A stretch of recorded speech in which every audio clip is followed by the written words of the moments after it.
Here in this question, we have to find the correct options regarding the acceleration due to gravity. So, acceleration due to gravity decreases with increasing altitude.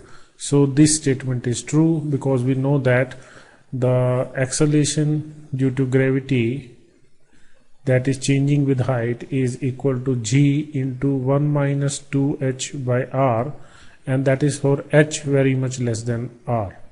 Otherwise, you can write that gh is equal to gr square divided by r plus h whole square, where h is the height of the object, or h is the height from the surface of the earth. So we can see that this g decreases with increasing altitude. As the h increases, g decreases. So first option is correct.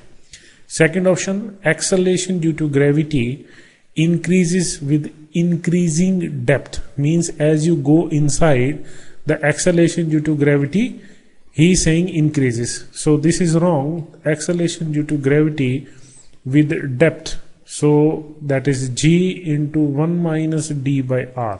So if d increases, means if the depth increases, g decreases, but here he is saying that it will be increasing, so this is wrong. Option B is wrong.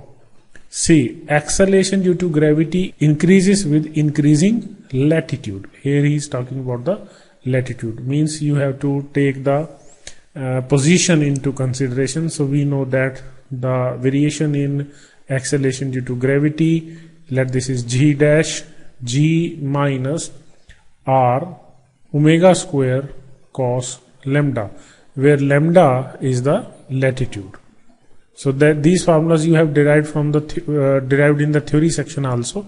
So if lambda changes, means if the latitude changes, so at equator this cos lambda will become 1, as at equator lambda is 0, and at poles lambda is 90 degree, so cos 90 will be 0.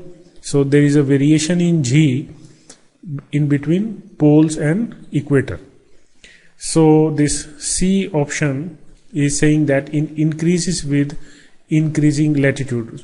This means when you move from equator towards pole, the acceleration due to gravity increases. So this option is correct. In D option, he is saying that acceleration due to gravity is independent of the mass of earth. This is wrong.